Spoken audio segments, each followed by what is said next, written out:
Assalamualaikum warahmatullahi wabarakatuh. Alhamdulillah wassalatu Halo. wassalamu ala Rasulillah Muhammad ibn Abdullah wa ala alihi wa sahbihi wa man walah wa ba'd. Faya ibadallah usi nafsi wa iyyakum bitaqwallah faqad fazal muttaqun fala tamutunna illa wa antum muslimun. Faqala ta'ala ya ayyuhalladzina amanu taqullaha haqqa tuqatih wa la tamutunna illa wa antum muslimun. Keluargaku sekalian yang terhimpun di dalam Pertagas, Pertamina Gas, kita mengawali dengan bermohon kepada Allah semoga siapapun yang berada di ruangan ini atau terhubung dalam kajian ini, semoga senantiasa dijaga, diberkahi, dan dilindungi dalam kebaikan oleh Allah Subhanahu wa Ta'ala. Kita doakan yang bertugas di luar kota. Tadi saya dengar info juga Pak Direktur sedang di Semarang. Semoga giatnya dimudahkan oleh Allah dan semoga diberikan keberkahan. Ada satu bagian yang penting amanat Nabi di hadis Muslim pada satu sifat kepemimpinan. Bahwa di antara sifat pemimpin dan yang dipimpin itu harus selalu membangun kekompakan dengan nilai cinta dan doa. Ini yang sering dilupakan. Nabi pernah menyampaikan dan penyampaian ini, hadis ini didokumentasikan oleh Imam Muslim dalam satu kalimat yang singkat, padat tapi mengikat. Khiyaru a'immatikum man tuhibbunahu wa yuhibbunakum. Pemimpin yang baik itu adalah pemimpin yang kalian mencintainya dan ia pun mencintai kalian. Nah, membangun cinta itu salah satu jembatannya dengan doa. Oleh karena itu, di antara doa yang dianjurkan saat Anda memulai pekerjaan, itu bukan hanya untuk pribadi, lancarkan pekerjaan saya. Tapi juga sehatkan pimpinan saya, pimpinan mendoakan sehatkan anggota saya, sehingga semua itu melahirkan sifat harmoni yang memberikan kenyamanan dan kebahagiaan dalam bertugas. Nah, izinkan saya mengawali dengan itu dulu, karena itu di antara sunnah yang seringkali terlupakan. Sehingga bekerja itu lebih banyak dilakukan dengan tekanan menyelesaikan tugas dibandingkan dengan rasa cinta untuk bisa memberikan nilai ibadah di dalamnya. Yang kedua, semoga sholat kita diterima oleh Allah Subhanahu wa Ta'ala. Nah, yang kedua ini tidak cukup dengan amin. Kita harus tahu dulu standar penerimaan itu seperti apa. Dan yang kedua, kenapa harus sholat? Ini poin pokoknya. Mengapa sih umat Islam itu cukup hanya misalnya dengan bersyahadat saja dipandang sudah berislam, lalu berbuat baik? Kenapa mesti ada sholat? Kenapa bahkan yang pokok sampai 5 waktunya? Dan jumlah rakaatnya pun diatur sedemikian rupa, sampai teknisnya pun dijelaskan dengan rinci. Saking rincinya, bila ada yang menyimpang dari rincian itu, maka dianggap sholatnya tidak sah dan mesti diulang. Shallu kama ra'aitumuni usolli. Sholatlah kalian seperti kalian persis melihat aku menunaikan sholat. Dan dalam sholat inilah kemudian ada sanad yang tersambung secara ketat sampai-sampai dalam hadis Muslim nomor hadis 397. Demikian di Al-Bukhari juga diabadikan di nomor hadis 757 oleh sahabat Abu Hurairah. Sanadnya tersambung kepada Khalad bin Rafi Az-Zuraiqi, seorang yang sholat di samping Nabi tapi bermasalah sholatnya. Lalu Nabi meminta beliau untuk mengulangi sholatnya. Sampai 3 kali peristiwa itu hingga beliau berkata, ya Rasulullah au kama qala alimni ma uhsinu ghairah. Ya Rasulullah, tolong ajarkan kepadaku karena aku tak punya pengetahuan lebih dibandingkan dari apa yang telah aku kerjakan. Nah, dari dasar ini melahirkan satu pertanyaan kritis ya, dan juga perlu argumentasi yang kuat secara syariah mengapa kita menunaikan ibadah salat. Baik teman-teman sekalian, karena waktu kita sangat padat ya, kita manfaatkan sebaik-baiknya. Saya mohon izin kajian kita akan lebih fokus kepada inti materi sehingga manfaatnya lebih banyak kita dapatkan. Salat satu-satunya amalan di dalam Islam yang mencakup 4 bagian pokok dalam beragama. Jadi ketika seseorang menetapkan dirinya beragama dan ciri satu nilai agama itu bernilai benar, ya, dalam nanti kalau kita mau komparasikan atau kita riset, itu ciri pokoknya ada 4. Satu, ada aspek namanya aspek keyakinan, ya, tauhid atau akidah. Nggak mungkin kan beragama kalau nggak yakin. Ya, karena itu pasal 29 ayat kedua itu mengandung nilai keyakinan. Negara menjamin kemerdekaan tiap-tiap penduduk untuk memeluk agamanya masing-masing dan beribadah menurut agama dan kepercayaannya itu. Ya, jadi nggak mungkin kita bisa menghasilkan nilai kepercayaan dan ibadah kalau tidak ada unsur keyakinan. Atau bahasa kitanya disebut dengan iman. Ya, iman itu nanti juga dipaku dalam setiap nilai kebangsaan di konteks Negara Kesatuan Republik Indonesia. Ini yang paling membahagiakan. Jadi mau jadi pegawai apapun itu syarat, ya, salah satu syarat yang melekatnya beriman dan bertakwa kepada Tuhan Yang Maha Esa, gitu kan? Ya, kemarin saya di BPK itu ada 11 bab Romawi, 40 pasal. Ya, di bab yang keempat pasal 13 tentang pemberhentian dan pengangkatan itu ada 11 poin A sampai K. Di poin B yang keduanya syarat menjadi bagian dari anggota BPK itu beriman dan bertakwa kepada Tuhan Yang Maha Esa. Baik, di Undang-Undang Pendidikan Sisdiknas nomor 20 tahun 2003 itu kalau kita baca dari poin menimbang ada 4, di poin B-nya saja sudah ada iman. Ya, Undang-Undang Dasar 1945 mengamanatkan pemerintah mengusahakan satu sistem pendidikan ya nasional yang meningkatkan keimanan dan ketakwaan pada Tuhan Yang Maha Esa serta akhlak mulia, baru mencerdaskan kehidupan bangsa. Ya, secara singkat, satu, agama dianggap benar kalau ada doktrin keimanan, ada akidah, ada tauhidnya. Yang kedua, ada ibadahnya. Ya, sebagai pembuktian kita beriman, buktinya apa? Ya kan? Saya beriman kepada Tuhan, kita tetapkan, misalnya Allah. Apa pembuktian keberimanan kita kepada Allah? Ya, kan pembuktiannya itu mesti diwujudkan dalam bentuk sikap. Sikap itulah yang disebut dengan ibadah. Nah, konsepsi ini ada di Quran surah ke-20 Thaha di ayat ke-14. Innani anallahu la ilaha illa ana fa'budini. Ya, sungguh aku tegaskan bahwa akulah Allah, satu-satunya Tuhan yang layak dipertuhankan dan disembah. Ketika Anda mempertuhankan aku, fa'budni, maka buktikan kebertuhananmu kepadaku dengan menyembahku. Karena itu namanya Allah punya dua arti. Satu yang dipertuhankan, kan? Ilahun wahid. Yang kedua yang disembah. Ya, jadi yang dipertuhankan dan disembah. Oke. 3. Yang ketiga harus punya unsur praktikal atau implementatif dalam interaksi kehidupan. Ya, jadi bukan cuma nyembah Tuhan, bimbingan kehidupannya apa? Implementasi dari ibadah itu. Ya, ciri umat beragama itu kan bukan hanya sekedar saya yakin, beriman, saya ibadah. Terus bukti ibadah itu dibawa dalam berinteraksi hariannya seperti apa wujudnya. Ya, makanya ketika dulu orang itu jujur, orang itu bangga dengan kejujurannya bukan sebagai orang jujur, tapi sebagai muslim.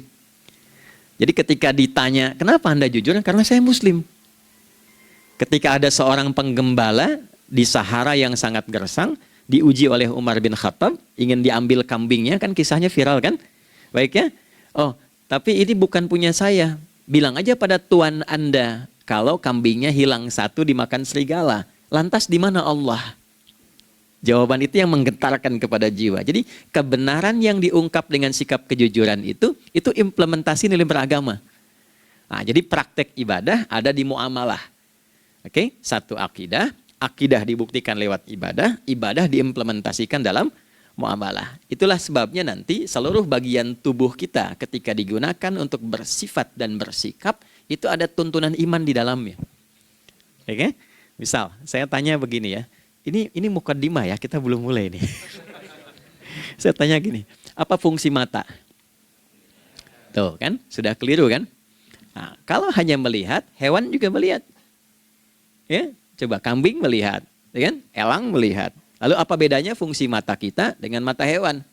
Ternyata ketika kita meriset ayat-ayat Al-Quran terkait dengan fungsi tubuh kita, itu rata-rata dibuka dengan iman dulu. Quran surah 24, surah Cahaya, ayat 30 untuk laki-laki, 31 untuk perempuan. Qul lil mu'minin. Ya Muhammad katakan, viralkan pada pria-pria yang menyatakan dirinya telah beriman. Yaghuddu min absarihim, gunakan pandangannya itu yang dibimbing oleh imannya untuk melihat yang baik saja menurut standar imannya. Jadi kalau menurut imannya tak baik, gak boleh dilihat. Karena itu ketika Anda sudah mengatakan asyhadu an la ilaha illallah, asyhadu anna Muhammad Rasulullah, kalimat itu dari lisan turun ke hati, Itu jadi cahaya ke bagian tubuh kita. Makanya ketika Anda melihat, itu ada cara pandang tertentu yang dibimbing iman. Standarnya beda dengan tanpa iman.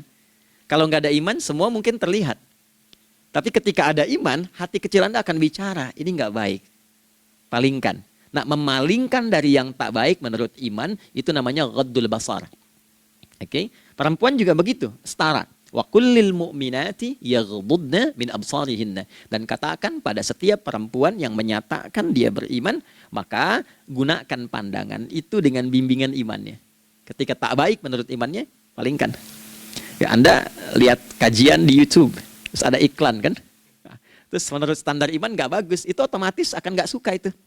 Ya, pasti dipalingkan. Ya, Anda kalau naik pesawat tuh ya, tugas keluar tuh, pertagas tugas keluar. Kalau pramugari lagi demo tuh yang dilihat pramugarinya apa demonya tuh. Nah, iman itu akan bekerja di situ tuh. Ya, palingkan tuh. Nah, sama dari mata turun ke, jangan langsung ke hati aja, ke lisan dulu kan? Ya, ke mulut kan? Itu mulut tuh ketika digunakan fungsinya, imannya disebut dulu. Ya, Quran surah 49 ayat 11 misalnya. Ya ayyuhalladzina amanu, imannya dulu. La yaskhar qaumin qaum. Ayat 12-nya la yaghtab ba'dukum ba'dha. Hai orang-orang yang telah menyatakan beriman. Kalau pakai alladzina disebutkan 1080 kali dalam Al-Quran, itu kalimatnya diksinya singkat, padat, mencakup semua tanpa sekat. Oke, jadi kalau laki-laki, perempuan, tua, muda, besar, kecil, beda strata, duniawi, itu semua tercakup di dalamnya. Hei semua yang telah menyatakan beriman, gunakan imanmu untuk membimbing lisanmu bertutur. Kalau masih merasa punya iman, jangan gunakan lisan untuk mencela, merendahkan orang. Untuk bergibah, membuat hoax. Didetilkan oleh Nabi kalimatnya jelas. Man kana yu'minu billahi wal yaumil akhir falyakul khaira aw liyasmut. Siapapun. Nah, dari alladzina ketika dirinci pakai man. Ya, man itu bentuk tunggal, ya, personal, tapi maknanya general. Jadi kalau Anda, saya, kita baca ayat atau hadis ada man, posisikan Nabi sedang bicara ke kita. Ya, hei Adi Hidayat, posisikan Nabi bilang gitu tuh. Kalau engkau merasa beriman sama Allah dan yakin dihisab di hari kiamat, jaga lisanmu. Katakan yang baik dengan bimbingan imanmu, tak mampu engkau diam. Jadi cukuplah suami istri itu menggunakan satu hadis ini, pasti sakinah itu muncul dalam kehidupan rumah tangganya. Ya, itulah sebabnya kenapa sakinah didahulukan dibanding mawaddah. Hati-hati ya, Mbak, walaupun namanya sakinah nggak ada ini nggak akan datang tuh ketenangan tuh. Ya, ada yang tahu nggak rahasianya? Kenapa sakinah duluan dibanding mawaddah? Ya, 5 juta. Ya, waktu habis karena padat sekali.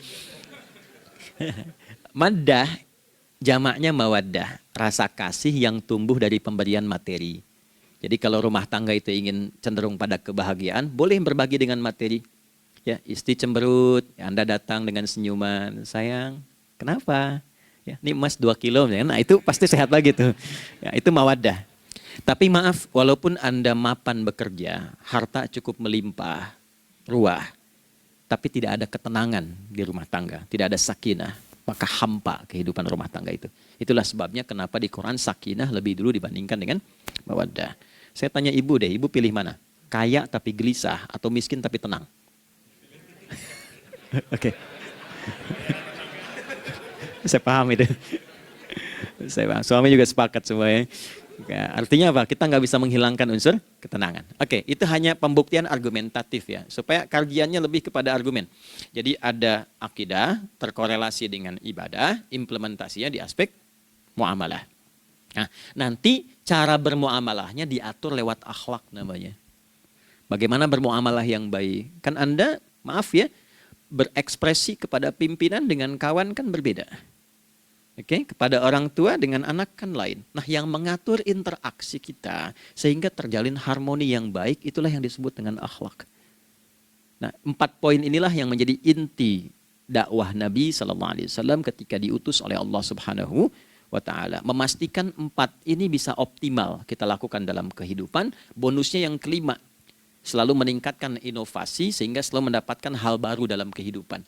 5 ini digabungkan di Quran surah kedua Al-Baqarah di ayat 151. Kama arsalna fikum rasulam minkum yatslu alaikum ayatina. 1, Oke, wa yuzakkikum 2, akhlak, wa yu'allimukumul kitaba 3, wal hikmah 4, 5, wa yu'allimukum ma lam takunu ta'lamun. Kelima-limanya ini digambarkanlah dalam bentuk ibadah yang melatih kita sebagai pondasi awal menuju dan memantapkan 5 hal ini, yaitu sholat. Itulah sebabnya kenapa sholat yang pokok dilakukan 5 waktu dalam sehari untuk mewujudkan 5 hal ini dalam kehidupan, dan satu-satunya ibadah yang mengumpulkan 5 aspek ini dalam prakteknya hanya sholat. Hanya sholat. Oke, mari kita detilkan, kita rinci, dan di sini kita akan mulai kajian kita. Yang tadi mukadimah ya.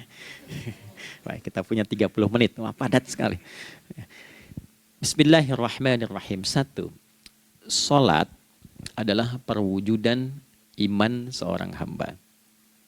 Karena itulah kalimat sholat pertama kali disebutkan dalam Al-Quran, itu letaknya setelah kalimat iman.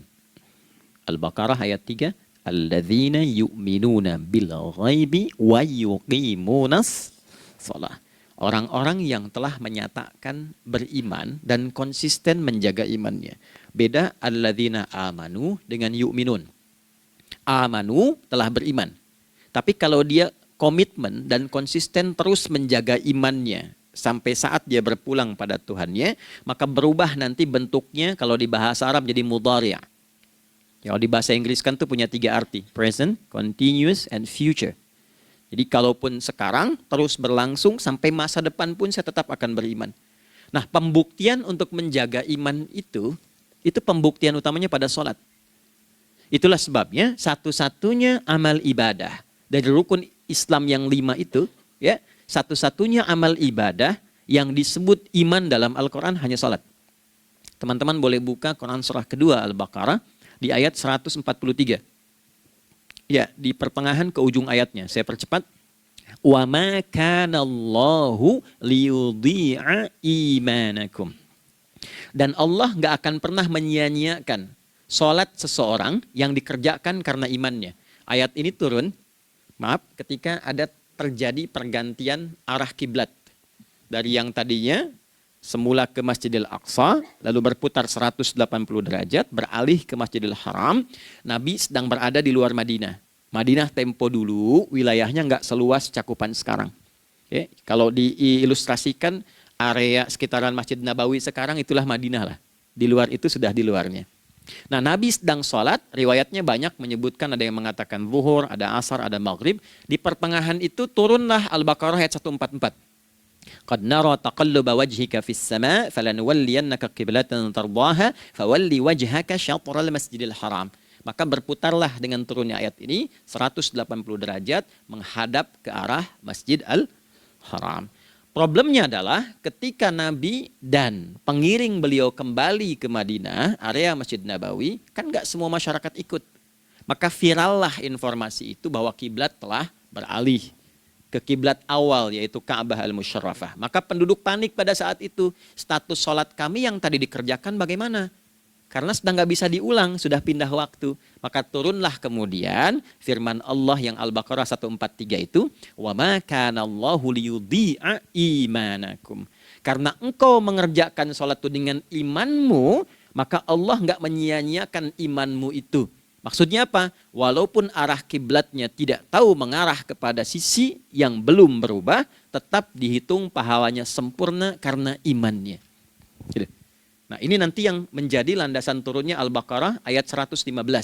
Walillahil masyriq wal maghrib fa aynama tuwallu fathamma wajhullah. Kalau Anda sedang tugas nanti di lapangan, lalu sulit menemukan arah kiblat. Aplikasi susah karena sinyal nggak masuk misalnya.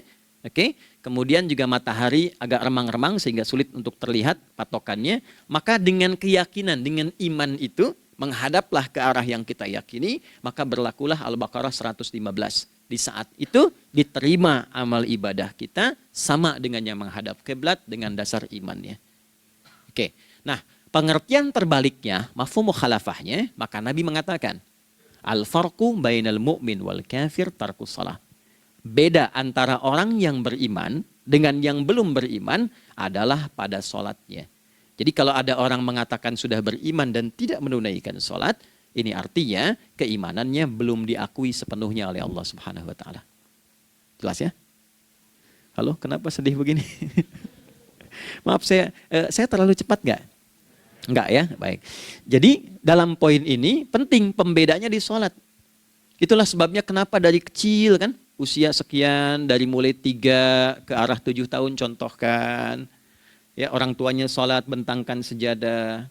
Kalau bisa kalau anak sudah mulai suka tuh kasih model sejadah yang anak-anak sukai bentuknya. Ya, dulu ada anak saya senang model mobilan, saya tidak sebutkan supaya tidak endorse gitu ya. Dikasih sejadah dengan pola itu, dia senang tuh ikutin. Kita nggak minta sholat, dia datang sendiri. Ya, nanti setelah mulai 7 tahun kan baru diajarkan dengan baik, diajak ke masjid kalau yang laki-laki. Demikian seterusnya. Ya, mengapa dari awal dituntun seperti itu? Untuk memberikan sebuah penguat bahwa penjagaan iman dimulai dari sejak dini. Ya, tapi di Indonesia saya perhatikan kelasnya sudah advance. Ya, TK sudah manasik gitu. Okay. Itu satu ya. Karena nanti kalau Nabi bilang begitu artinya akan terjadi orang mengatakan beriman tapi tidak sholat. Ya, makanya keras dari awal Nabi katakan bahwa pembeda antara orang yang beriman dengan yang baru klaim beriman itu pada sholatnya. Ya, pada sholatnya. Mengerjakan sholat maka sah status imannya, tidak menunaikan sholat maka bermasalah imannya. Itu poin yang pertama. Yang kedua teman-teman sekalian, ibadah. Kita lanjut ya. Sholat adalah bagian pokok terpenting dari ibadah. Nah, di sini kita akan mulai membuka sedikit rahasia terkait dengan aspek ibadah ini. Teman-teman sekalian, ternyata sholat ini ketika oleh Allah diturunkan dalam Al-Quran, dalam konteks penunaian ibadah, bukan berarti hanya mengkoneksikan atau mengkorelasikan hubungannya dengan iman saja, bukan. Karena saya beriman, saya buktikan ibadah nyembah Allah lewat sholat. Dalilnya Quran surah ke-20 ayat 14. Innani anallah la ilaha illa ana. Aku tegaskan akulah Allah, nggak ada Tuhan yang layak dipertuhankan dan disembah kecuali saya. Fa'budni, kalau Anda telah menyatakan beriman padaku, buktikan keberimananmu dengan menyembah saya dalam ibadah. Bentuknya bagaimana ya Allah? Teruskan ayatnya. Wa aqimis sholata. Tunaikan sholat sebagai bukti ibadah. Itu li dzikri, sebagai zikir kepadaku. Jadi korelasi antara ibadah dengan iman, sudah kita sebutkan dalilnya. Sekarang ibadahnya tersendiri ketika ditunaikan, apa manfaat dari ibadah itu? Mengapa mesti ada 5 waktu? Dan apa turunan manfaatnya dalam kehidupan kita? Kalau kita mengerjakan itu, dampaknya kepada kehidupan kita apa? Nah, inilah indahnya di dalam Islam, dijelaskan dalilnya, diberikan contohnya, diberikan alasannya, dan yang paling indah, diberikan penjelasan dengan detail tentang manfaat-manfaatnya. Ini tidak ditemukan di dalam konsep keyakinan manapun. Kalau teman-teman boleh mau riset silahkan. Ada nggak satu keyakinan agama tertentu yang dari ibadahnya tuh diatur? Cara memulainya, bacaannya, detailnya, manfaatnya, waktunya, sampai dengan hasilnya, sampai kiamatnya. Ini menunjukkan bukan karya manusia. Bukan karya manusia. Kalau karya manusia setiap orang bisa buat itu. Ya, ketika ini menunjukkan bukan karya manusia, maka pertanyaannya dengan cara apa lagi Allah memberikan pembuktian pada kita bahwa Ia Tuhan yang hak yang harus kita sembah. Nah, kalau sudah paham, mari kita rincikan turunan tentang sholat ini. Kita mulai satu-satu teman-teman sekalian dari waktu sholat. Seperti kita ketahui waktu sholat ada 5. Tapi yang sering kita dapati dari yang 5 ini tidak semua orang mengetahui tentang makna dari nama dan pembagian di waktu ini. Yuk kita mulai rincikan. Sholat yang pertama namanya apa? Gak usah khawatir menang gak dapat hadiah kalau benar. Salah juga keterlaluan. Oke, 1 subuh. Dia satu-satunya nama sholat yang punya 2 nama ya. Subuh dan fajar. Oke, Pak Fajar, Pak waktu sholat. 2 zuhur. 3 asar. 4 maghrib. 5 isya. Oke, rumus hitungannya 24, 4, 3, 4 ya. Rumus bilangannya 24, 4, 3, 4. Kalau mau tanya nomor koneksi dengan Allah 24, 4, 3, 4, 2 subuh, 4 zuhur, 4 asar, 3 maghrib, 4 isya. Oke, pertanyaannya, apa artinya nama itu? Selama ini jangan-jangan kita hanya tahu namanya, tapi tidak memahami maknanya. Itu poinnya. Oke, sekarang mari kita mulai. Izin saya tidak punya kemampuan untuk menuliskan, ya, karena memang saat ini terbatas. Tapi kalau diperkenankan bisa kita coba uraikan sedikit. Baik. Ya, bismillah. Jazakallah khair. Mohon fokus baik-baik karena waktunya tinggal 21 menit lagi. Izin saya pastikan dulu ya supaya terlihat dengan baik. Ibu kelihatan di sana? Bagus. Saya kira tuh hanya di Sumbawa Barat. Ternyata di Pertagas pun perempuan-perempuannya imannya luar biasa. Maksudnya belum saya tulis sudah kelihatan. Imannya luar biasa. Oke, kita mulai dari yang pertama ya. 5 waktu sholat. Kita mulai dari 1 dulu. Subuh, teman-teman saya turunkan dulu ya. Izinkan saya tulis pakai bahasa Arab dulu supaya gampang. 1, dia punya 2 nama. Di angka Arab ya. Kalau yang gini angka Hindi. Anda yang di admin di komputer pasti tahu. Ada Fajr. Kata subuh ditemukan di Al-Quran surah ke-81 At-Takwir ayat 18. Kalau keliru tolong diingatkan. Was-subhi idza tanaffas. Quran surah 81 ayat 18. Ya. Enggak usah di ilmu utak-atik ya. Oh ini kenapa 81 kalau dibalik 18? Itu cocok logi. Ya, abaikan aja itu. Ya. Fajar agak banyak di Quran terkait dengan nama salatnya ada di Quran surah ke-17 di ayat 78. Aqimis salata liduluki syamsi ila ghasaqil laili wa qur'anal fajr. Inna qur'anal fajri kana masyhuda. Yuk kita mulai ke maknanya dulu. Ingat rumusnya ya. Rumusnya ini selalu begini rumusnya. Aqidah selalu punya korelasi dengan ibadah. Ibadah selalu punya korelasi dengan muamalah, interaksi harian kita. Muamalah hiasannya adalah akhlak. Nah, barulah kemudian di sini muncul inovasi dalam kehidupan, hal yang baru. Hidup ya, yang mengacu pada 2 kebahagiaan yaitu dunia dan akhirat. Ya, konsepsi ini nanti ditemukan di Quran surah ke-2 Al-Baqarah ayat 201 dan menjadi doa paling favorit umat Islam Indonesia saat ini. Rabbana atina fid dunya fil akhirati. Oke, ya cukup. Subuh. Ini rumus dasarnya. Dari akidah kita beriman, pembuktian imannya lewat ibadah salat. Apa hubungan salat dengan aktivitas harian kita? Subuh asalnya terkolerasi dengan kata asbah. Oke? Asbah itu asalnya sesuatu yang sudah siap dengan rencana yang matang. Baik, orang Arab tuh kalau bertanya begini, kaifa asbahta ya akhi? Kaifa asbahti ya ukhti? Bagaimana kabarmu di pagi ini? Itu bukan hanya nanya kabar kesehatan. Beda dengan kaifa haluk, beda. Ya, itu bertanya, bagaimana kabarmu hari ini? Aktivitasmu bagaimana? Lancar, sudah siap, planning bagus, dan sebagainya. Ya, itulah sebabnya ketika Allah bersumpah dengan awal waktu, penandanya adalah planning kegiatan.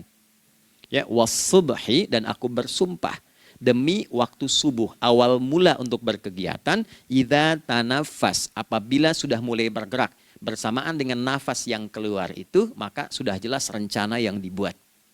Ya, jangankan kita, semua alam itu, semesta itu seluruhnya bukan hanya bertasbih, tapi beraktivitas dalam tasbihnya.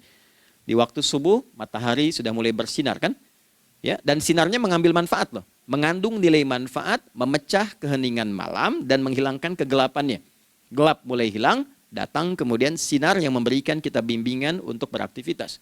Tumbuhan dimulai waktu itu sudah mengeluarkan oksigen, menyerap karbon dioksida. Saya waktu di Utrecht, di Delft di Belanda, ya, saya coba ingin membuktikan. Kan adzan nggak terdengar keluar ya. Jadi sebelum waktu subuh itu saya keluar, kebetulan flatnya waktu itu dekat area hutan yang agak rimbun, enak gitu, udaranya bagus. Itu sebelum subuh terasa karbon dioksida. Walaupun cuma beda hampir 1 menit. Tapi begitu masuk waktu subuh, keluar kesegaran yang luar biasa. Oksigen yang keluar. Ya, ini kan nggak mungkin kalau kuasa Allah tuh nggak mungkin terjadi seperti ini kalau bukan kuasa Allah Subhanahu wa taala. Tapi poinnya adalah yang bicara begini Quran. Nah, sekarang yang ingin saya katakan adalah alam semesta dalam konteks seperti matahari, kemudian tumbuhan, binatang, ayam bahkan mulai berkokok, punya planning yang teratur. Masa kita makhluk yang dihisab tuh nggak teratur? Nggak punya perencanaan? Maka subuh itu mengajarkan kepada kita, jangan sampai ada orang Islam yang punya keimanan, lalu menunaikan sholat, diajarkanlah oleh Allah, setiap masuk subuh itu harus punya agenda yang jelas. Planning yang terukur. Jangan terjadi mengaku muslim, beriman, tapi nggak jelas perencanaan hidupnya. Jam 7 mau di mana? Jam 8 kerjakan apa? Anda dari sini ketemu 7 ke 4, atau setengah 8 ke setengah 5, 8 jam kerja. Oke, berangkat jam berapa? Petakan di jalan macetnya di sebelah mana? Ukur sampai kantor tiba jam berapa? Apa yang mau dikerjakan di kantor? Itulah Islam, itulah subuh. Sehingga tidak ada satupun orang Islam di era Nabi mengajarkan beraktivitas kecuali terukur dan teratur. Bahkan Nabi memulai itu evaluasinya di malam hari.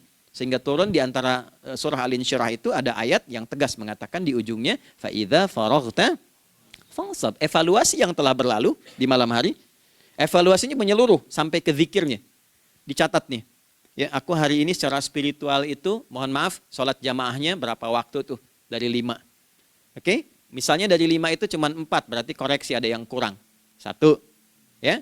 Yang kedua, secara intelektual sudah berapa bacaan yang dibaca saat ini? Ilmu yang ditingkatkan, mensyukuri anugerah akal dan sebagainya. Bekerja sempurna enggak? Turunkan ibadahnya bagaimana? Ketika ada yang kurang, istighfari. Ya, sebagai seorang ayah, ada nggak sesuatu yang salah yang dilakukan belum sempurna?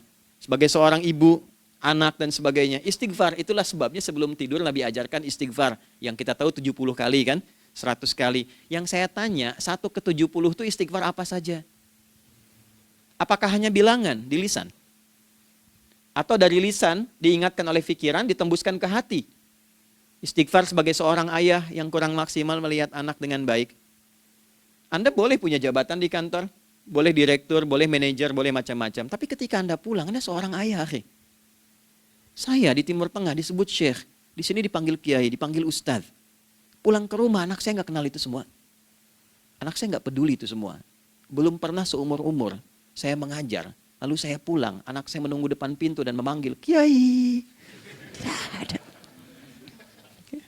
Dia ingin ayahnya. Dia ingin ayahnya. Oke. Kenapa nggak kita hadirkan istighfar pertama kita itu karena kita kurang perhatian. Kurang perhatian kepada anak misalnya. Saya kalau pulang tengah malam dan semua tertidur, saya lihat satu-satu. Perbaiki cara tidurnya, doa, lihat satu-satu, minta ampun sama Allah. Dan ya kadang sebelum mengalirkan air mata kita nggak bisa tidur karena nggak tahu nanti ketemu lagi nggak di akhirat tuh. Itu poin yang paling penting. Nah, jadi istighfar pertama itu untuk diri kita ketaatan pada Allah. Untuk diri kita sebagai anak pada orang tua. Sebagai suami punya tanggung jawab istri atau sebaliknya. Demikian seterusnya. Nah itu kalau sudah kita bisa lakukan, dievaluasi, direncanakan besoknya. Fa'idha faraghta fansab. Direncanakan lagi yang berikutnya. Besok mau ngapain, tulis malam. Kalau kita biasakan begitu tidurnya enak. Karena nggak ada beban, damai hidupnya. Dengan teman damai kalau ada perselisihan sebelum tidur. Ya. Jadi nggak ada orang mengigau itu masalah-masalah kehidupan dunia yang belum tuntas. Ini dunia saat terjaga bermasalah, saat tidur pun masih bermasalah. Gara-gara kamu nih, kapan istirahatnya? Ya. Nah, ketika kita bangun dari subuh itu, maka rencana yang sudah kita siapkan itu teman-teman sekalian, dibawa menghadap Allah supaya minta kemudahan, minta kelancaran, minta pendampingan, minta bimbingan. Itulah sebabnya kita dipanggil sholat di awal waktu. Supaya rencana yang sudah kita siapkan itu minta taufiknya, persetujuan dan perlindungan dari Allah. Inilah yang menjadikan rahasia umumnya para sahabat memulai berkegiatan sejak dari masjid.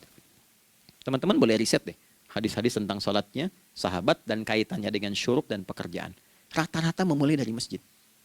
Mereka tungguin, evaluasi, begitu siap, syuruk, minta sama Allah, berangkat. Saya mau kasih satu rahasia ya. Boleh jadi ijazah tapi ini diantara kita aja ya. Anda boleh lakukan, berangkat ke masjid itu dengan baik. Terus minta misalnya, ya Allah, kau perintahkan aku untuk berikhtiar, sekarang aku lakukan. Kau perintahkan aku untuk merencanakan, sekarang aku ikhtiarkan. Mohon lindungi, mudahkan, dan berikan bimbingan terbaik untuk mendapatkan hal yang wajar, halal, baik, dan kau ridhoi. Anda berangkat. Pulang, sebelum nyampe rumah, mampir dulu ke masjid. Masjid terdekat dari rumah aja. Sholat 2 rakaat, situ. Ya, sholatnya bisa sholat wudhu, tahiyatul masjid, dan sebagainya. Setelah itu pulang. Doa dulu habis sholat. Ya Allah, aku telah berikhtiar seperti apa yang telah Engkau perintahkan. Sekarang aku memohon rizki darimu seperti apa yang telah Engkau janjikan. Kalau dengan semua ikhtiar ini belum cukup menurunkan rizki darimu, maka mohon tunjukkan padaku saat ini dengan cara apa lagi aku mesti berikhtiar. Oke? Silahkan Anda pulang dengan suasana itu ke rumah. Dan lihat apa yang terjadi. Rasakan bedanya, bedakan rasanya, dan pasti terasa bedanya. Gak ada kesan yang lain pada jiwa. Jadi yang dibawa ke rumah itu bukan aura kantor. Bukan aura jalan yang macet. Tapi ada ketenangan, kenyamanan, dan kenikmatan. Kalau teman-teman mau pakai sunnah sahabat ini dalam dunia pekerjaan, dan Anda lakukan coba sehari ini saja, rasanya pasti beda. Ya, ini bagian pertama. Nah, ketika kita ingin datang menghadap Allah, dan mulai membawa rencana kita, kan perlu isyaratnya kan, kapan dimulai? Gak bisa tiba-tiba saya bangun jam 3 langsung sholat subuh, kan tidak begitu. Ya kan? Mesti ada satu sinyal dulu, yang dari sinyal itu ada feedback pada diri kita untuk merespon, gitu kan? Nah, pancaran respon atas sesuatu yang memancar akibat satu hal yang terjadi, kalau di gaya itu kan kalau ada gaya gerak, gaya dorong kan? Ya, kalau nggak salah F1 sama dengan F2 kan? Nah, gaya gerak sama dengan gaya dorong. Geraknya dikit, bunyinya kecil kan? Kencang bunyinya. Kencang. Terus ada F berbanding lurus dengan P, hukum Pascalnya. Gaya berbanding lurus dengan tekanan, kan? Semakin banyak gaya semakin tertekan. Nah, respon yang muncul ketika ada satu misalnya gaya, tapi responnya sifatnya materi sifatnya. Ya, misal kalau Anda mau mengebor air, kan? Kemudian keluar terpancar tuh dari bawah itu keluar misalnya air. Nah, itu namanya infajar. Infajar. Dalilnya Quran surah kedua ayat 60.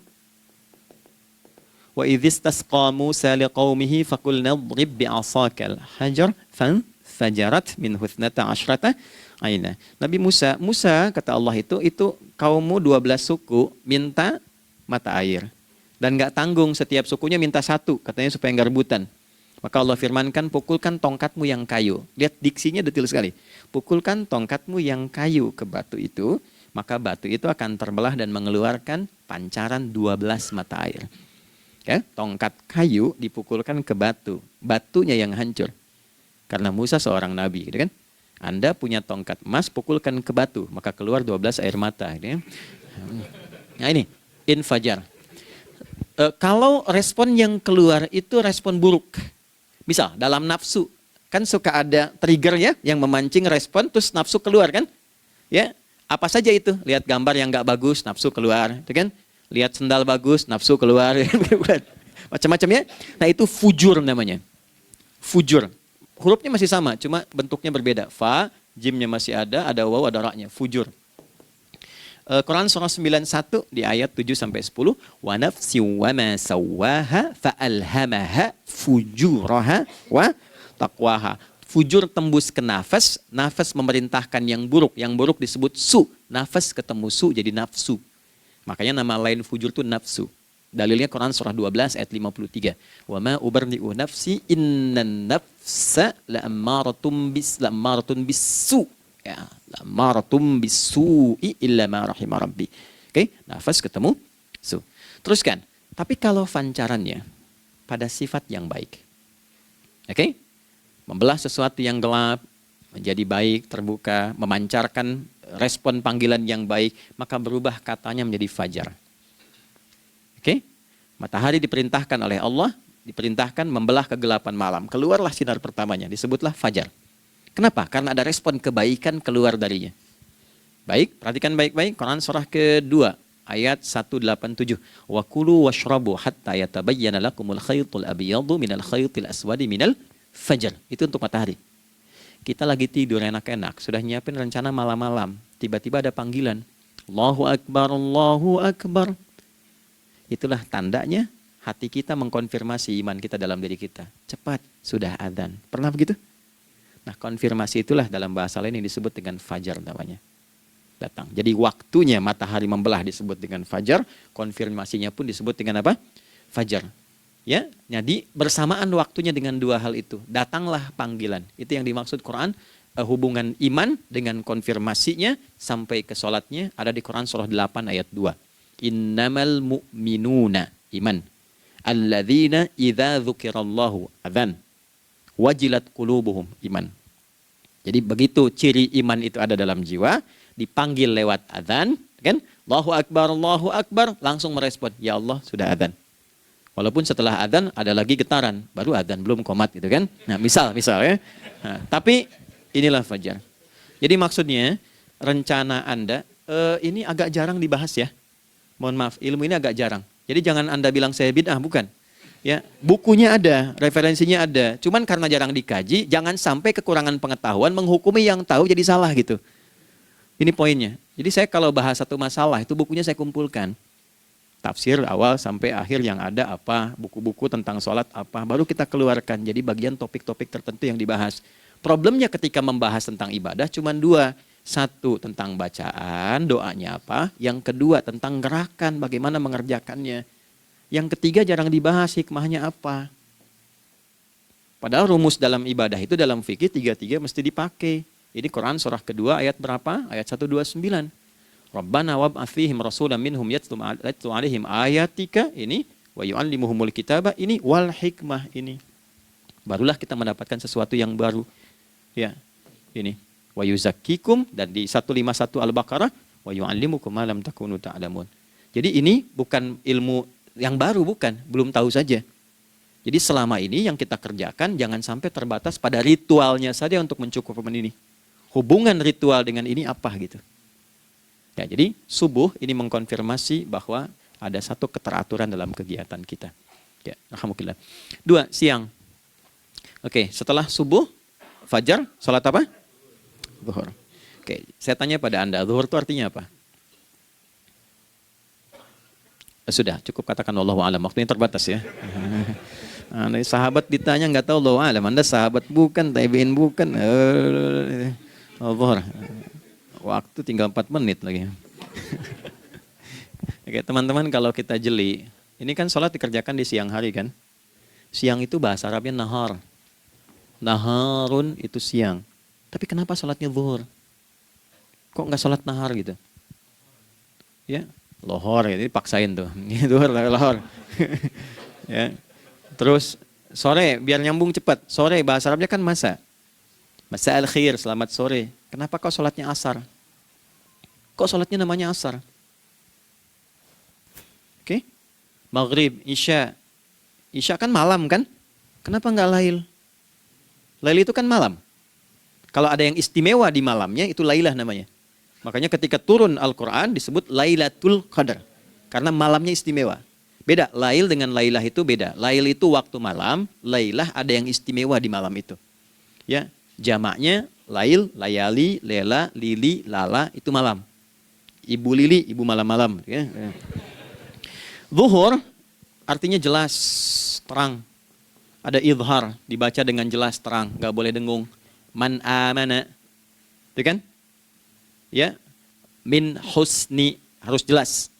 Ya. Ada a, jelas. Zuhur kenapa disebut zuhur? Untuk evaluasi kegiatan kita dari setengah hari. Sudah jelas belum hasilnya? Ini Anda punya rencana di sini, evaluasi di siang. Jelas gak hasilnya? Pekerjaan Anda yang sekarang diamanahkan dari pagi jam 7 sampai sekarang, evaluasi dulu. Dicek, jangan cuma ditinggalkan. Oke, saya sedang kerjain, tinggalin dulu sholat. Bukan begitu. Ketika akan sholat, Anda cek dulu. Dari ke siang itu tengah hari, bagaimana hasilnya? Ada yang perlu disempurnakan gak? Ya, ketika ide-idenya mulai mentok, ada yang belum selesai, datang dulu sholat, tenang lagi. Saat tenang itulah dirumuskan kembali pelan-pelan. Kan lumayan dari jam 12 sampai jam 1. Diisi dengan baik, dilihat. Itu baru dunia ini. Kan kita ngejar ini juga. Karena nanti ayat 200-nya, ada yang cuma ngejar ini. Wa minan nasi may yaqulu rabbana atina fid dunya. Bukan, kalau nggak hafal diam aja. Wa minan nasi may yaqulu rabbana atina fid dunya wa ma lahu fil akhirati min khalaq.